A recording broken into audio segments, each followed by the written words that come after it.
కరీంనగర్ జిల్లా జమ్మికుంట పట్టణంలోని ప్రభుత్వ డిగ్రీ కళాశాల ప్రాంగణం నుండి వేలాదిగా తరలిన సబ్బండ వర్గాలు ఐక్యత కోసమే మాలల సింహగర్జన సభ అని మండల జేఏసీ నాయకులన్నారు.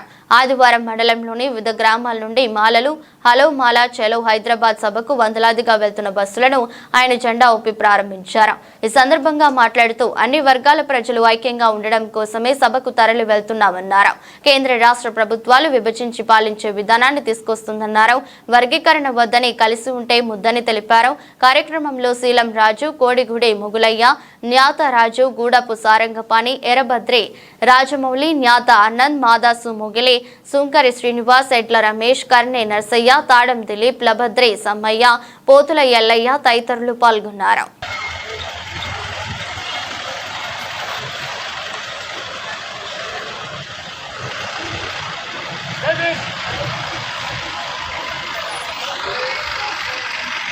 జై భీమ్ జై భీమ్ జై భీమ్ జై భీమ్ మాలల ఐక్యత వర్ధిల్లాలి మాలల ఐక్యత వర్ధిల్లాలి జై మాల జై మాల జై మాల జై మాల భారత రాజ్యాంగం వర్ధిల్లాలి భారత రాజ్యాంగం వర్ధిల్లాలి భారత రాజ్యాంగం వర్ధిల్లాలి డాక్టర్ బిఆర్ అంబేద్కర్ వర్ధిల్లాలి డాక్టర్ బిఆర్ గారు అంబేద్కర్ వర్ధిల్లాలి.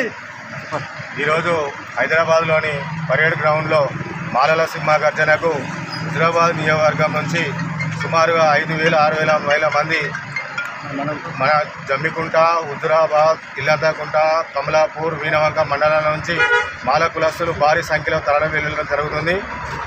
సుప్రీంకోర్టు భారత రాజ్యాంగానికి వ్యతిరేకంగా వర్గీకరణ మీద ఇచ్చిన దానికి మరియు మాలల సంఖ్యను తక్కువ చూపిస్తున్న దానికి ఈ చెంపపెట్టుగా మాలలంతా ఏకమై హైదరాబాద్ తరలించడం జరుగుతుంది. ఈ సభ విజయవంతం ఇక్కడి నుంచి మాకు మొదలైనట్టే.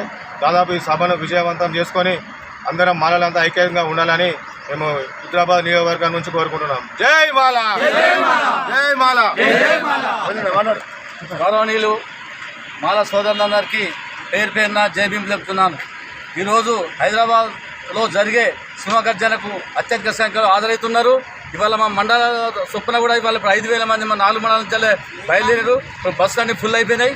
ఇప్పుడు రాబోయే కాలంలో మేము రాజ్యాంగాన్ని రక్షించుకునే ఉద్దేశంతో ఇవాళ మేము బయలుదేరినాం. తప్పకుండా మేము రాజ్యాంగం రక్షించుకుంటాం. మా సభను విజయవంతం అవుతాయని కోరుకుంటూ జై భీమ్ జై భీమ్ జై భీమ్.